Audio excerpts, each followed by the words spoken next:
Hi, this is Dee C Lee. You're watching the Break It Down show. Terrific. What an honor it is to have you on. Just for our viewers, Dee C Lee is a singer with a beautiful set of pipes that you probably were introduced to when she was in the Style Council. She's done so much more since then, and we're very, very happy to have you on the show. It's so lovely to be here. Thanks for having me. What are you up to? I'm actually really good news. I've just finalized. I'm just about to sign to Acid Jazz Records for an album deal, and I'm in the middle of writing that album right now. Terrific. Joining us as guest host, you can see down in the corner of the screen, is Matt Hoy. Matt, thanks for jumping in. It's an honor. It's an honor to actually be here with the legendary Dee C Lee. You know how I feel about Dee C Lee, but yeah, so pleased to be here, guys. Honestly, it's a pleasure. It really is. You guys go way back. I want to point out that I did not wear today to respect your darkness. No, you go for it, Dee. I was going to say, I want to take these off. I was going to say, we haven't actually met as such, but we know of each other because we're on the same circuit, right? Very similar, yeah. We're friends with Lee and all those kind of people. Exactly. Yeah. So that's how we know each other. Yeah. So Lee John, we're talking about as well from Imagination. Yes, of course, of Imagination. Yeah. That's how we first met, guys. We met. Lee John was doing a documentary called Flashback, I think it was, and it was all about pioneering black artists from the UK, from this. I think it was the 70s, 80s, and 90s that have changed soul music within the UK, and obviously Dee was well in there with the company that was Beverly Knight and Dee, and there was Omar and Lee and Soul to Soul, and it just the list went on. It was amazing. It really was. Amazing time. What happens with that? Do you know? I think it's due out next year. I think you had a few investors, come through, but I think it's due out next year. But I've seen some of the footage of it, and it's an amazing journey of all these different artists. Oh, I'm so looking forward to seeing that. It will be fantastic once it's out. Yeah. Yeah, looking forward to seeing that. Yeah. Well, let's go back and talk about your musical upbringing. Talk about early influences and how you sort of started your journey. Well, for me, you're asking me, obviously. Yeah. Sorry, not used to all these different screens. I don't know which one I'm looking at here. Musical journey. Okay, so basically, like most kids, you like music. Growing up, listening to music and stuff like that. But I discovered that I really wanted to be able to play an instrument, but I really couldn't. But I really could mimic them. I was very good at mimicking sounds. From there, started listening to music, obviously the usual story, mum and dad, listening to all the music in the 60s. Just listened to a lot of Diana Ross in the Supremes, and later on Diana Ross, Lady Sings the Blues, all that type of stuff. Then I got into a lot of jazz, Donald Byrd and people of that genre, as well as meeting people, English people, British people like myself, and got involved with the likes of Central Line. In fact, they were the first band to give me my first break. Singing with those guys. Well, wasn't it Walking into Sunshine, Dee, that you... In fact, it was Walking into Sunshine, but I'm trying to remember. What is that tune? I can't remember the tune. Is that Walking into Sunshine? Oh God, it's one of the most sampled songs, isn't it? The intro. I think so. But I used to hang around the studio waiting to get a break. They were like, at some stage, they're definitely going to need a female vocalist. I'm just going to hang about, and we did, and we went from there. And I also, in those days, was hanging around the studio with the boys from Light of the World, always waiting for any excuse to get in and maybe, fling a vocal down or two, That's what it was like back in the day. It was really funny. It was. Like, just kind of jump in when you can, That's it. Everybody at different studios. So it's always been a bit like that now. And it's funny because I was like that a bit with Acid Jazz back in the day. They were all friends, very good friends with Eddie Pillar. And I was always in the studio, and if there's something going on, Jamiroquai, just in the background, Dee, what are you doing? All right, I just jump in and do a few PVs. I did some stuff with Mother Earth. But again, all friends, and you become friends. You know what musicians are like. You know what we're all like. Of course, yeah. Yeah, and it's a lovely vibe too. And we all appreciate each other, so it's always fab. I love being a musician. Yeah. So at what point was it when you did Central Line? Was it you left and then went straight into doing the Wham thing? Yeah, well, no, not straight away, but Central Line gave me the first break, and then in between Central Line, I kept working with lots of different bands, you know, trying to make my own bands. We weren't really that good, but I kept being pulled aside and saying, well, you know, your band were a bit rubbish, but and your writing's not that good either, but we like your voice. And the writing's got a bit better since then, by the way. We like your voice. And the next thing I knew, I was working for EMI Publishing, just doing like a 9-to-5 singing job, you know, just singing for other songwriters who don't sing. So I was very happily bouncing along doing that job. Absolutely fabulous, earning some good money and making lots of really good connections with other writers and other musicians. And while I was in the process of doing that, I got introduced to Wham. The rest you know, or maybe you don't, I don't know. Yeah, I'd say I'm the biggest George fan in the world, so you know, I think it's one of the reasons the boys asked me to come on today as well, to be fair with you. Oh, excellent. Oh, excellent. Well, no, listen, you got good taste, you know. I was always really, really blown away by meeting those guys. I still see Andrew. I still see Andrew occasionally. We stay in contact. Shirley, yeah. It's funny because Shirley, our kids, our grown-up kids, they all hang out. So occasionally I get to say a little something via the, I sound like such an old granny, via the internet or whatever, or the text or the WhatsApp. Say hi to those guys. But all still really good friends and stuff. And still feel really, really sad when I let myself think about it, about George not being with us anymore. That kind of really does break my heart. Desperately breaks my heart. But anyway, I can't go on about that. So just can I just ask one more question before we jump? What, you know, because at that period it was only really for the public. It was 2 songs, wasn't it? It was like Young Guns and Club Tropicana that was the main feature that you were in, and Bad Boys. And Bad Boys, sorry, yeah. But yeah, at that point when you left, that was kind of when they were just about to. Was it yourself that kind of made that break yourself? Like, I'm going to want to do my own thing, or because that must have been a big decision. Oh my gosh, yes, absolutely. And in fact, well, don't forget, I had started off as a singer and I was totally blown away and had the best time and got my first taste of pop stardom, if you like, working with those guys.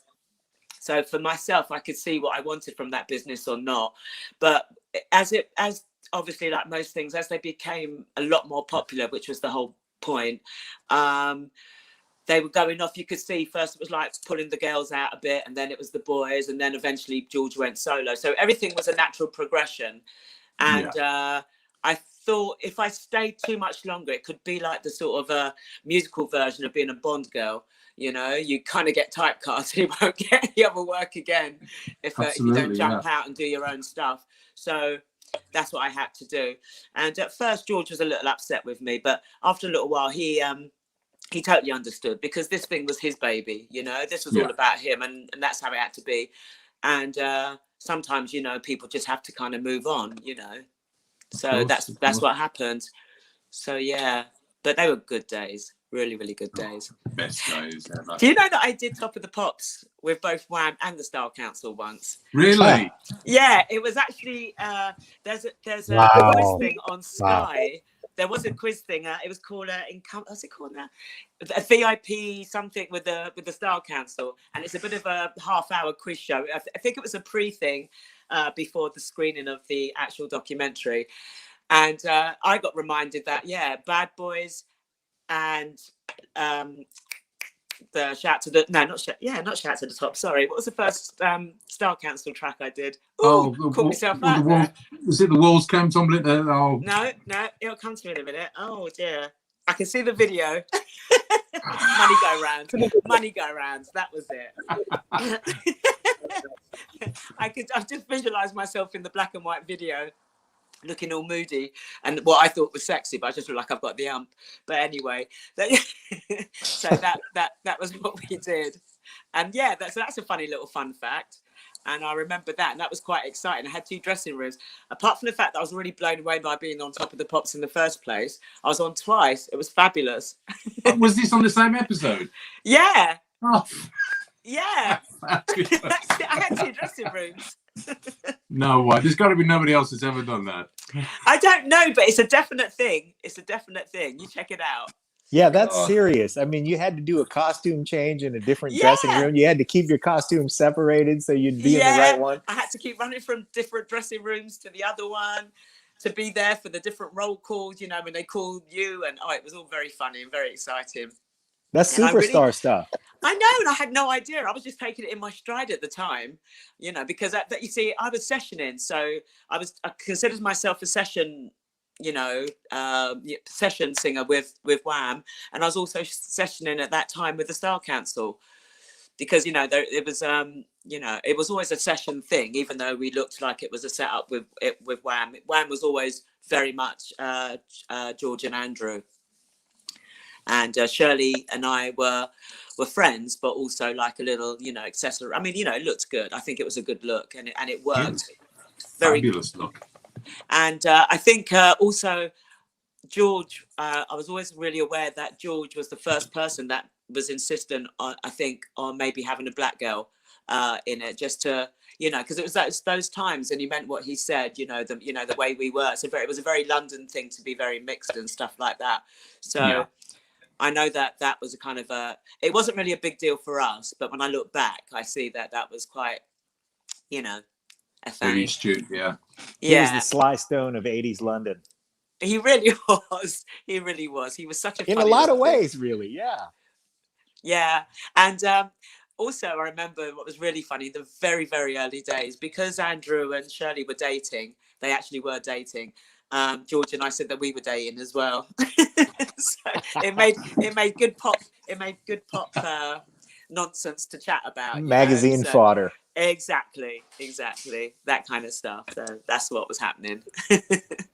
You know what I'm having a lot of fun with in this conversation with you is the chronology of your story, of course, but just your little side comments. You love being a musician. And, you know, all of these things that you just kind of pop off in between sentences. I think they're the things that really make you colorful and interesting. I just saw this meme that it had a big bubble that was things that make you a great musician, and then a smaller sub bubble that said things that make you a great human being. Oh. And they were things like humility and love and spreading joy and stuff like that. And then practice and the musician things. But one of the things that was in, you know, that included in both bubbles, the human being bubble and the musician bubble, was not clapping on 1 and 3. So I'm just tossing that in there. I just go instinctively for anything. So sometimes if I was to start clapping in between the 1 and 3, you just have to deal with that. So as your songwriting has gotten better, I mean, you know, when you hung around studios just because you had the pipes to join in on anything, and you thought, well, somebody's going to need a singer, I'm just going to hang around here. Do you find making music as collaborative now as it was back then, now that everybody has home studios and stuff, and there are a lot less creative process? You know, like the fine tuning happens in the big studios, but of course. Well, that's a really interesting question, because not obviously, for quite a while. Sorry, I'm wriggling the back, so I'm trying to hold this with one hand. Let me see if that's working. But for quite a while, I hadn't been making any music at all. You know, I just I was a little disillusioned. Life takes over a little bit. I had other stuff going on, blah blah blah, as we all do. And then I discovered that everybody was just making music themselves, you know, in their bedroom, in the computer. I can't work like that. I kind of really do need to be with people. I need to be in the same room, in the same studio, in the same bar, if we're hanging, and a vibe starts. Do you know what I mean? Because that's how it happens. Or what I find I do now is, if the people I'm working with, they got like a vibe for like a backing track, I do feel things, backing track and a little bit of a chorus maybe if they want, but sometimes just a backing track. And then what I do is I vocal melody sections of the song. I vocal melody what I want to be the verse, the chorus, middle eights, etc. And then I come back to it and write to that vocal melody as much as you possibly can to fit with it. And then along the way, there's tweaking of lyrics, tweaking of melodies, etc., etc. I can't play or can't even operate this damn this thing that we're doing now. So I have a real problem with computers and stuff. I just don't. I'm a very visual organic, righty person. Yeah, but buttons and things, they just confuse me, and I always press the wrong thing, lose the vibe, get in a pickle, want to smash everything up, and not really a good look. So yeah, for me it's much easier to be, that's the way I like to collaborate when I work with people. And then if we start off, if it's new, we start off with a backing track with a bit of a vibe. We, like I said, you know, I take the backing track, we listen, we get a little thing, and then we go together into the studio and put the demo vibe down and see what happens. So See the Day, how did that come about? How did all that start? Now, after everything I just said, that's very interesting again, because after everything I just said, See the Day was an absolute one-off. I used to, and I wrote it when I was very young. In fact, it was one of 4 songs I took to CBS to try to show them, you know, my range of vocals, etc. So I took the ballad was See the Day. I had an uppy thing called Selena Wawa, which eventually became the first single I ever put out. But it was very poppy, very Bananarama-ish at that time. And 2 other songs that I can't remember now. And the only thing that they didn't like was See the Day. They really weren't into that at all. And but I was convinced, you know, I mean, I had the whole melody, I had the lyrics, I had the melody. It was ever so simple, but it just came to me. It literally just came to me in a dream or something. I literally woke up one day and wrote it in like 2 seconds. It's the only thing I've totally written myself. For somebody who doesn't even read or write music, that's pretty good, right? Because it is an incredible tune. It really is. I mean, the melody and the structure of it is just sublime. So, and then thank also you. Well, I had to sing all that to my people, and they just got it straight away. A cappella.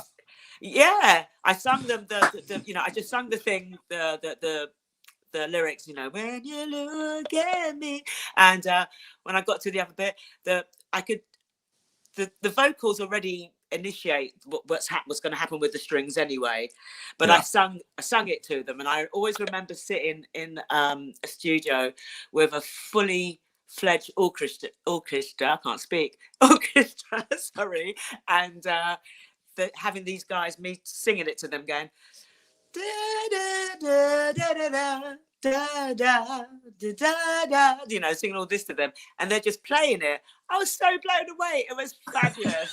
It was like, oh my god, these guys are fabulous.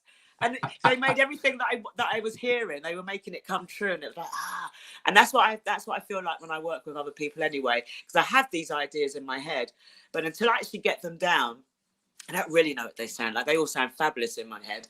But then there's also in my head, there's like backing vocals, there's a lead vocal, there's guitars, there's and I'm trying to pin something down to start with and you know, take it from there. So am I wriggling this camera around a bit? I am, aren't I? Sorry. No, it's okay. I just wanted to, the one thing I wanted to ask though, because you say that's the one song that you did completely on your own that way. When it was finished and it was released, did it sound how you thought it would in your head when you wrote it? Absolutely. Absolutely. Yeah. Amazing. So every time, you know, I mean, even when I listen to it now, I sort of blow myself away. But that was a one-off. Everything else that I've ever done has to be a co-write, because I don't play anything. Right. So it's a little bit frustrating. So when you began, I'm curious, when you're go ahead, Pete. When you're in your relationship with Paul, when you're in the band together, he's this fountain of songs and ideas. And, you know, what is that like? I mean, you guys, I mean, even before you become, you know, this romantically involved couple, there's not much room for artistic expression in terms of writing songs.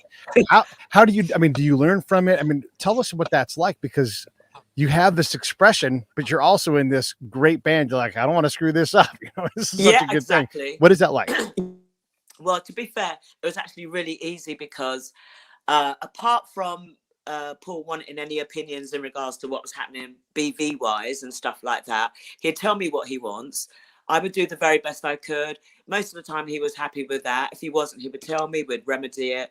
But I didn't really have much to do with the writing as such. You know what I'm saying? Because again, you know, I was a session singer originally, just stayed with this band, with this great band, the Star Council. So I think that's it. Does that answer? what you were asking me? Yeah, and I guess like as your mature writing self, like what do you look back and what did you bring from that then? I mean, you have this person who's this genius songwriter, you learn things. What do you have from that relationship now in terms of your ability to create? Even though you don't play music, you also had a fantastic partner in this. Yes. So, well, when we were together, we would listen. Paul would introduce me to so much different music, stuff that I'd never ever heard of for somebody who listens to a lot of music, and I think I used to do the same. Paul's writing is something. The way he writes is, well, it's just of a different standard. You know, I'm more of a. Paul is an absolute. You know, I'm trying to think of a complimentary word to say he's the top of his game in regards to songwriting. He always has been, and it's just got better and better. He never goes backwards, he always goes forward. But I personally, even though I listen and I could never take that on because I think that's just a gift that you have. My thing was always voice first. I was blessed with, I'm very lucky to have the voice, and the writing became along as a necessity because I have quite a stylized voice. And I like to sing things. When I started, you know, having the freedom to be a solo artist, I wanted to sing what I wanted to sing. Therefore, I have to co-write because, you know, not all the time. Having said that, no, not all the time, because there are a couple of really good writers, and I've often taken a straight up cover. If it works for me and I feel it and I can make that work, that's exactly what I would do. So totally different writing skills or mindsets, or, you know, whichever way you want to look at it, you know, from Paul and I. But what I did, I wouldn't say I learned anything, if you know what I'm saying, but I was just very honored to watch that process sometimes. And I mean, he could really knock them out. I just used to think, I was just like, what? I'm spending the whole day up and down, wake up in the middle of the night with an idea and he's just like, so, you know, it is his own very special gift. A very special gift he has. I'm curious too, working off of that idea and everything, because of Paul's exploration of music, you guys cover a lot of genres, and it's like you can't really define the Style Council's work or Paul's work as a career. So that must make you comfortable with a lot of different genres yourself. I mean, there are things that I was reading through all this, like synth ballad, never heard the term before. So John and I were talking pre-show, like one of the questions I'm curious about is what is the genre that's furthest from your comfort zone, but still within the circle? Like I can pull that off. Like how far can you go? Oh, that's a good question. I don't know. I mean, I've always liked to think of myself. I listen and have listened to a lot of jazz all the time. And after I had somebody like Donald Byrd say to me that I remind him of the girls back in the day who we used to work with. And that's actually where I got my vocal vibes. If you listen to things like Wham Parade and I'm trying to think of some other tracks off the top of my head right now, but some early Donald Byrd where he uses a lot of female vocals. Those type of vocalists were the sort of things that I would, and people like Kenny Burke, the female vocalists that he uses, those type of styles of singing, I kind of adapted a little bit, but then just put my own little flavour on top. But I sort of got lost in the question there now because I'm really thinking. Sorry, I just got carried away there. Yeah, it's jazz is something that I'd like to think I could take on, and I like to listen to it because I do find it quite challenging, and it's good for the old vocal acrobatics and just good to warm up. It's good to warm up with jazz. Do you feel like your voice has changed? I mean, obviously everybody's voice changes over the years because, you know, I'm a singer as well. We both, you know, you can hear it yourself change over the years. Are you more happy with it now? Do you know what? I think I am. Yeah. Do you know what? I really do think I am. I'm definitely a lot deeper, a lot huskier, but I've got a range, but it's just my own range. Do you know what I mean? I can still hit notes that I want to hit. I can't go as high as See the Day, but I could hit that tune again, but it'd have to be in a slightly different range. Don't bring that out on me because you know I'm going to make you. No, I think I think my range hasn't changed, and if anything, I'm hoping it's got a little better. It's definitely got a little better. Does it feel like you've kind of fallen into your own vibe? You know, you can go with it like in different areas more comfortably. Definitely. I could definitely take my vocals to work with almost any kind of genre as long as I felt it and it suited. Yeah, absolutely. I get that. You know, vocal range though is often described and people hear when they hear you say things about your vocal range. Like, I can sing as low as this note and as high as this note.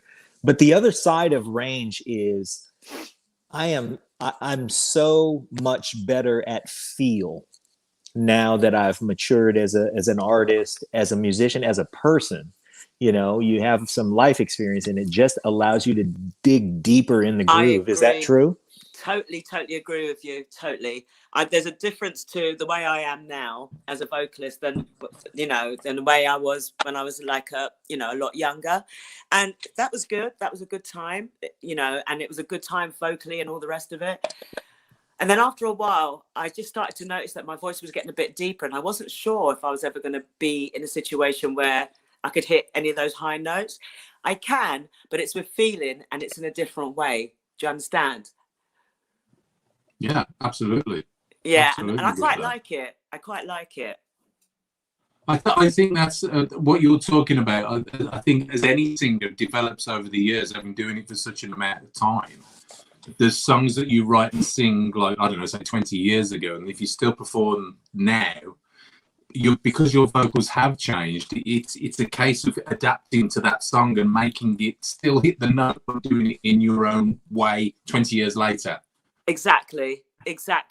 And I tell you what, I am definitely, I hope I don't make this claim and then don't back it up, but I definitely have this feeling that the first chance I get, I want to play around with See the Day, maybe for a live set, and maybe even salsa it up a little bit. Oh, okay. That could be interesting, right? There's a world exclusive right there. Yeah. Now, I might. Yeah. Listen, you can hold me to that because I've been wanting to play back with that track for so long, and just put a different spin on it. I'm not necessarily to put it out because I love the way it is, but I think I might be able to help you out with that. What, a little salsa vibe? I might be able to help you out with that, darling. We'll talk. Yes, I like that this conversation is developing right now. There were two things I was going to say about See the Day, because, the track has aged a little bit, but, not in a way that, it wasn't a trendy track to begin with. Exactly. But, I think that the expansion of your own feel, I imagine if you had written it today, you wouldn't feel it that way. You'd probably use fewer notes, and you'd probably take us further into our emotions with fewer notes. You think? I think so. I know that a lot of us, as we continue on, I know a lot of chop hounds, and I know some singers who had, tremendous range, and it feels like you get better at just singing that one note that really, really matters in that spot. And very true. Yeah. And like you say, the feeling that you really can convey a lot of what you're feeling just with very, very simple notes. And it's the sounds as well. It's the sounds, certain sounds that you make. There's I deliberately write, I'm not going to tell you what they are because you'll be picking them out, but I deliberately write some songs with certain words a lot, because when I sing them, they sound nice. They just sound nice. And sometimes I actually have to write songs around some words because the words sound nice in that note or in that melody, and just that word fits this freaking melody. So then you've got to, I've got to get a vibe around this word. Yeah, it's all, but to me that's more important because I just know that that's that little thing that I have, and I can, that's my definitely. It's like your tag, graffiti tag, isn't it? It's that kind of vocally. Sorry, what's that? It's like a vocal graffiti tag. It's your yeah. signature. I like your that. swirl at the end of something. I like or that. The way you dot your I's with a heart. Yeah. How did you know, John?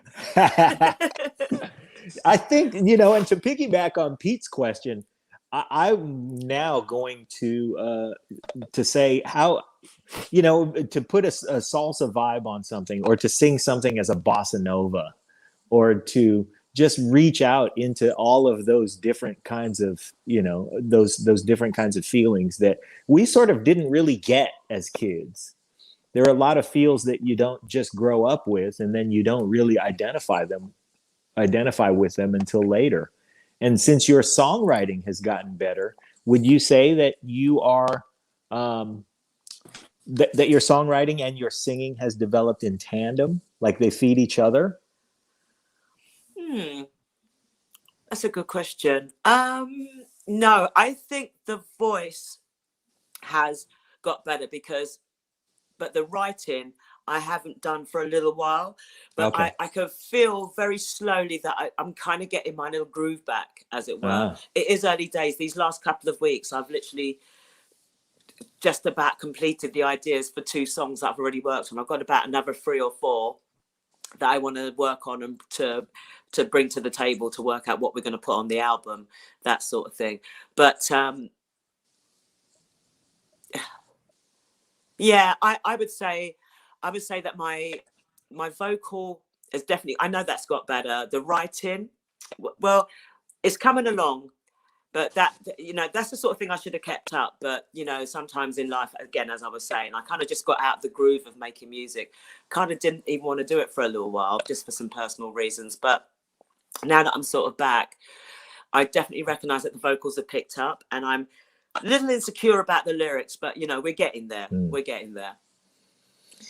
You know, now that we've experienced what pandemic is like, and the creative process has kind of changed and shifted because of the pandemic. How comfortable are you with the concept of, I know you're not a technical button pusher kind of person, but if let's say we were talking about a song and I said, hey, let me put down some backing tracks and then let me send it to you, and you live with it for a few days, and then you just put something on it. How do you feel about that process for you? But that's how I work. I mean, at the moment, my guys, they send me like backing tracks. The easiest format for me, this is so embarrassing to admit, but the easiest format for me to begin with is to get it sent to me as an email. It's the easiest way that I know how to do it, and start interfering with all those other things, and it always goes horribly wrong for me. God knows why, but it does. But that's how I kind of work anyway. I normally get the backing track, live with it for a bit, and if I feel something, I'll put something there. And if I haven't even got lyrics already, the first thing I would do is give you the vocal melody, where the verse is, where the chorus is, where the middle 8 is, or where I see it, or where I feel it. Yeah. Or in fact, where the song leads me to in the first place. And so that's what I would do. And if you like that vibe, then I'd take it back and would try and get some lyrics to that. That's how I would do. I was hoping you would say that, because I was really asking that question for Matt.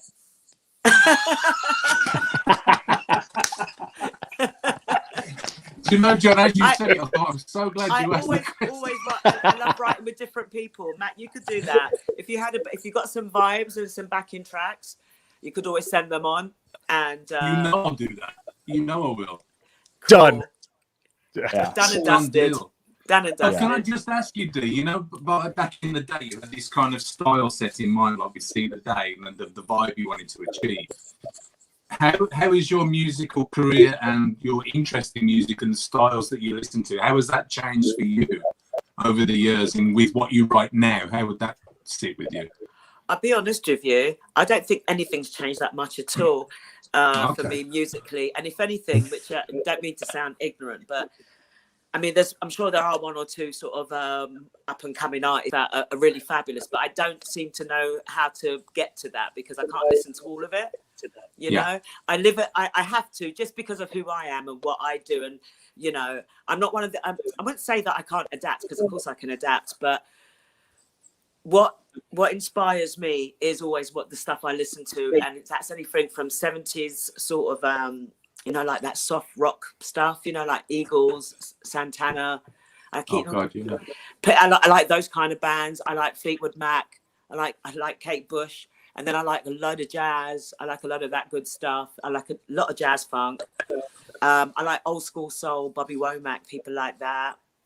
I like some of the new, I like old school hip hop. you know, early 90s, late 80s, all that type of hip hop, all those gurus, all those kind of that type, all around that time. I loved all of that. And there is the newest band that I've heard that I can remember off the top of my head, and I really like them. They're called Blue Lab Beats. Ever heard of these guys? No. Well, one of the kids is the son of Kwame from the band The Influence. Remember those guys? Yeah. Well, anyway, I'm going to try and track them down, but not now, because I've just got to do this thing. But once I've got this album, you know, this project underway, I'm always looking at other projects to do some writing and stuff like that. And those guys I like. You should maybe check them out. They're pretty cool. Yeah. And they're who I like for youngsters. They are very young, but they've got like an old feel to their stuff. Yeah, okay, yeah. And this was where you would fall in hand with Acid Jazz, because I didn't realise they were still going. You know, Acid I mean, Jazz. that's iconic in itself from the 90s with Jamiroquai and Corduroy and all those. That's right. And they were all friends of mine, but, you know, they're all still in business. After the documentary, I bumped into the guys and they were like, "You haven't retired, have you?" And I was like, "No, I don't want to retire." I thought I did, but I don't. So they were like, "Well, we have to do something about that." And here we are. And it's happening. So I'm ever so excited. I'm really excited to be making music again. Really am. And any day now, I'm going to be a grandma. My kid's about to have a kid. So, yay. Oh, wow. Congratulations. Thank you. So, yeah, the times are really You're going to be Nan Dee. So what's that? I said you'll become Nan Dee. My Nan Dee. No, Nan is good. See, Nana Dee already. Nana Dee or Mamacita. I like that. Mamacita. Why? And Matt, I want you to follow up with your answer. I know we've asked you before, but it might change. Why are British folks so damn good at soul and R&B singing? Where did that come from? Well, I'll let Dee answer that, because she's got more. She's just far better than me at it. So I don't know about that, honey, but no. Let me ask that question slightly differently. Okay. What I think the appreciation I have for British soul music is that you seem to find the things about American soul that are missing. I had this conversation with somebody quite a few times over the years, and just recently, and it was always the fact that the British kids, or when I was a kid that time, and even so, maybe even now, especially in the old days, there was all this soul. Because I mean, a lot of those artists, people like Roy Ayers and people like that, they weren't really that massive in their own country, but they were like really massive over here and in Europe. And a lot of artists like that, you know. So I don't know. We just seem to appreciate them more. I don't know. That's an odd one. Matt, you take over, mate. Take over. I tell you what I do think is especially with, you know, the time and period that the DSL and everything and the whole of London started doing R&B and soul music. There was definitely, because of the closeness. And the urban side of music, the black scene in London, because America's so vast, London was a lot closer knit community. And like, you had Omar, you had Lee John, you had Dee C Lee, you had, you know, Soul to Soul, you had Jazzy Beaker. That kind of whole urban sound was being developed as they were growing up through the 70s and 80s. And I think it kind of all exploded at the same time. And it was such a vibe to be in and around that. It was a, you know, a privilege to be around. Oh, they were great times. I mean, and people in those days, music connected everybody. It totally just, you know, you had nothing in common with most people most of the time, and then you'd all be together every so many nights a week at various clubs listening to the same music or the same parties, from the blues parties. It's funny because the only music I've never actually vocalized is reggae. Even I've liked reggae, and I still like all the dub stuff and all the rest of it, but it's not somewhere I went vocally, because the riffs they're not very challenging. They're quite simple, and so you can get nice backing vocals, and I could do something like that, but nothing that would actually stand out as far as I know. And it's reggae, even though it's one of my it's a music that I like, it's just not something that I picked up on as a vocalist, you know, as you do. I mean, I start as a vocalist. I mean, I listen to all sorts of music, jazz, this, that, and the other, and even jazz. But I think I started really having a thing. My first real inkling of who what I really wanted to sound like was listening to Diana Ross, Lady Sings the Blues. Oh God, yeah. So from that, that's when I wanted to start singing, and that was classy. It was, I suppose, it was considered soul, stroke, jazz, but that was where I wanted to go. Things where there's space for a vocal to be, and if there's a backing vocal, it's quite busy. So there's a lot of your own vocal in it. I just love vocalists, but as a vocalist, I don't listen deliberately to a lot of female artists, and that's not because they're not great, because a lot of them are absolutely fabulous. They really are. But if I listen to too many other female artists, I start mimicking, and it's really annoying. So I listen to a lot of male vocalists. I listen to it because if I mimic them, I ain't going to sound like them. Yeah. No, it's true. And I get what you mean. And I think the thing with R&B vocals, like you said, it's like there's a lot of space within R&B, and there's a lot of room for you to kind of the emotion side of things is expressed. Exactly. Yeah. And that's why I was never much of a reggae singer, because it's all, it's always got, it's got its vibe. It's got this great vibe. But for me, it was always more to dance to than to actually perform to. Yeah, the rhythms. The rhythm.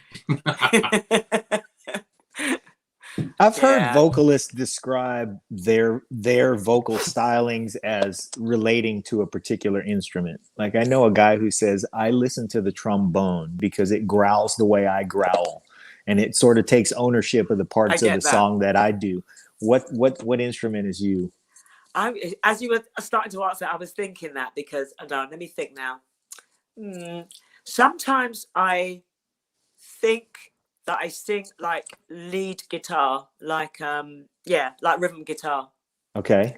That seems to be one of the things. Obviously keyboards all the time, because with keyboards you hit the notes. I love with keyboards when we start with something, because just one note can evoke a vibe, so I think keyboard stroke lead guitar, the vocals are the things that I would do or strive to. You're definitely out front. Yeah, definitely. What do you say to that question, Matt? It's an awkward one. I mean, I've never even really thought about it until you just asked that question. But I think when you sing, there's an instrument in your mind that you see when you vocalize what you're trying to sing. And mine would have to be a piano, a grand piano. Yeah. Yeah. Because it's all to do with the variation of notes and kind of getting what I need to get in the emotion. And the piano is so emotional, it kind of fits with the lyrics and, the story. I agree. So it probably would be a piano, yeah. Yeah. I see what you mean. I mean, if you were talking about like See the Day, that's piano all day for me, because it's just pure emotion all the way through. It's true. That's so true. Well, the syllables in the song too are percussive, like a piano. Like you were hitting those notes. Yeah, so that was it. You're right. So maybe not so much lead guitar. Maybe that's just me would like to be able to play that. Well, in that song, but keyboards, definitely follow the keyboards as a vocalist. Yeah, defo. Yeah. Okay. Because See the Day is like a waltz, isn't it? It's like and it was all very unconscious. I know, just unconscious. The beat and everything. It just came to me. Yeah, so good. Oh, thank you. I'm still very, very proud of that. But I'm really looking forward to coming up with some new stuff. And I'm writing with some really fabulous people. Paul Barry being one of them, who's quite a prolific and very successful writer.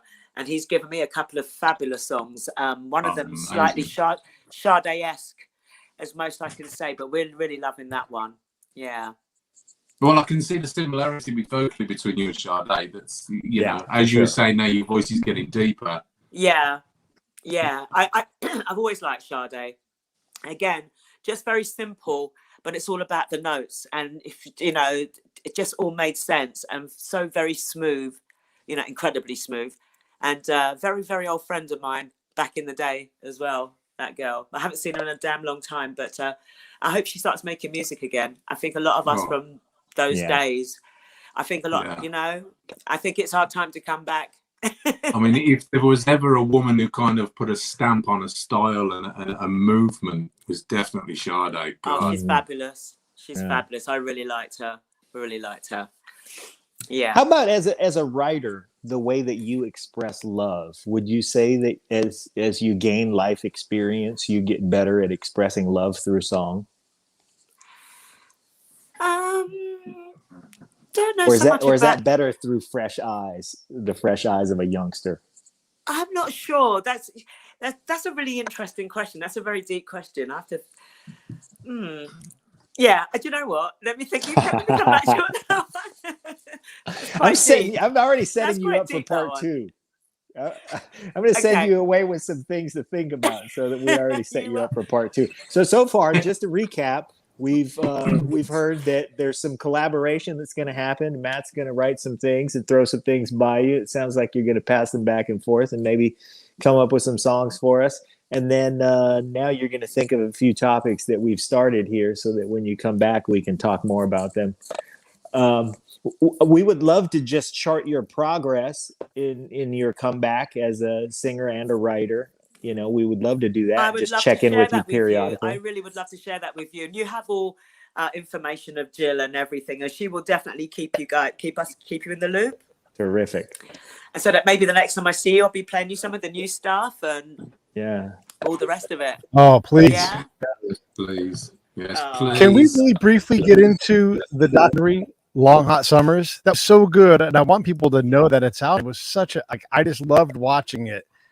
And I know we were talking about the sophomore. What did you think of the song at the end? What did you think of that impromptu number that we did at the end? Did you catch that? I love. Before I answer that question, I want to say this. Today, in modern times, if the style council existed, you would have a fantastic agreement with Bass for all of the penny loafers that you guys sold. Because everybody again? Sorry, you just broke up then. You guys sold millions of penny loafers and never got a dime from Bass or anybody who make penny loafers. Yeah, you guys would have a shoe deal.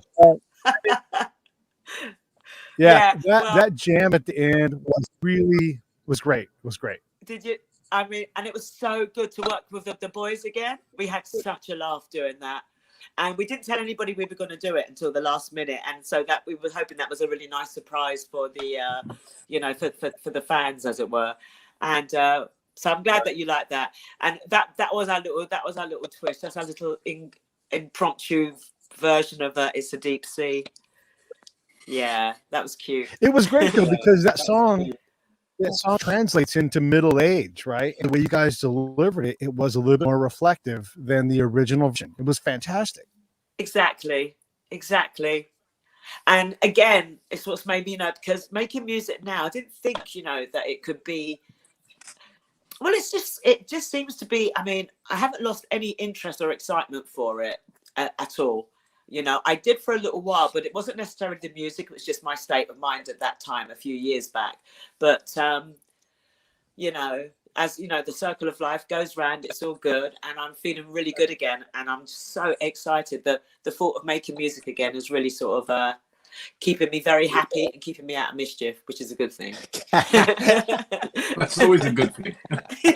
Yeah. Keeping you out of mischief. Okay. Yeah. I'm not sure I condone that. I would like for you to be in mischief. Mischief is good for songwriting. That'll come after the album, and then that'll help the second album. That's how it's going to go. Yes, indeed. You know what? I want you to take a good look at my face right now, because I think you and I could be distant cousins. Let's have a look. Let me put my glasses on. Hold on. I think there's no way that 23andMe puts us together. But I just watched you laughing, and I was laughing at the same time, and I thought, you know what? I think Dee is my distant cousin. So while we may have no genealogical backup for that theory, I'm going to claim you anyway.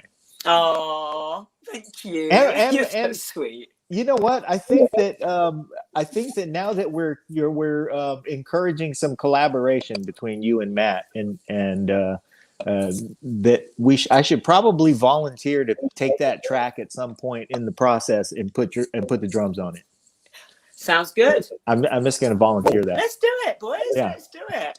We can go global. Yeah, absolutely. Well, listen, you've got time to get some vibes together for me because I'm a little bit inundated for the next 5 minutes, as it were. But start thinking of something and get it together. Because once I've done what I've done, I just want to keep working and I just want to keep off to writing. the races.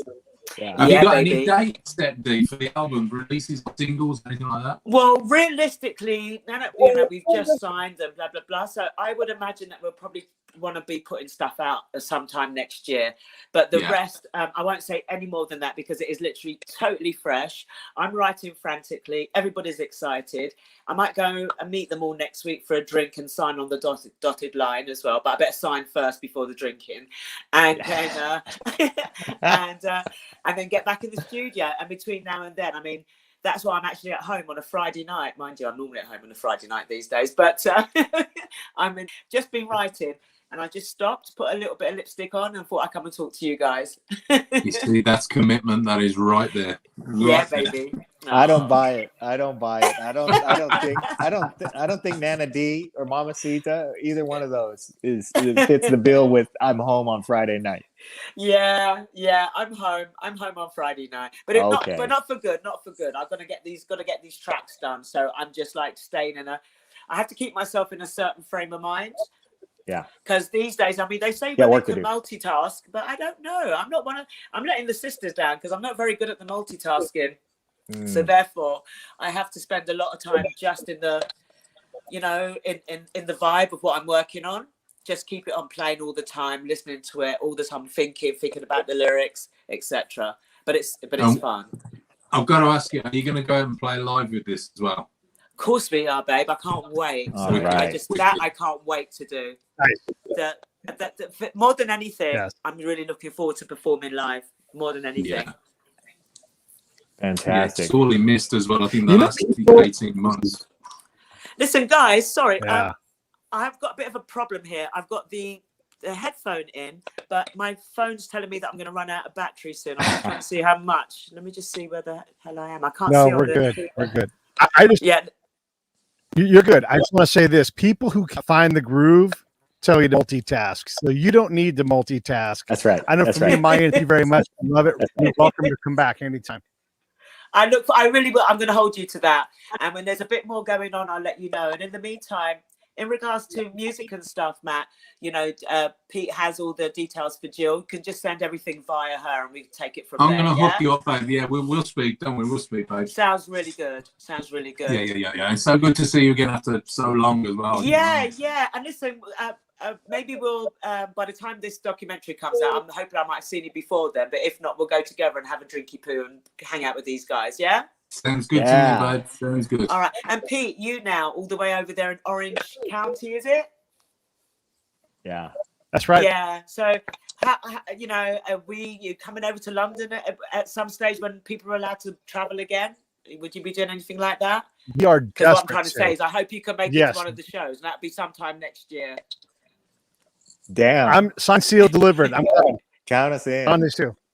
Good. Yeah. And you, lovely. All right. So, I'm going to turn this. Yeah. And just in case, look, if I suddenly just cut off, I promise it's not you guys. It's just this bloody thing's telling me I'm low on battery. So just in case. So you can keep talking until I just go, yeah. Dee's gone. Well, it's been everybody stand by. Honor. Hey, thanks for watching the show. I really appreciate it. Right here, you can subscribe. Please do that. It makes the show grow. Hit that notification bell so you know which incredible guest is coming up next. Down below is the PayPal link. You can put a small subscription in. That is an enormous help. All that money goes right back into the show. And then right up over here are the next episodes you should listen to. Curated by yours truly. Thank you so much for watching the Break It Down Show.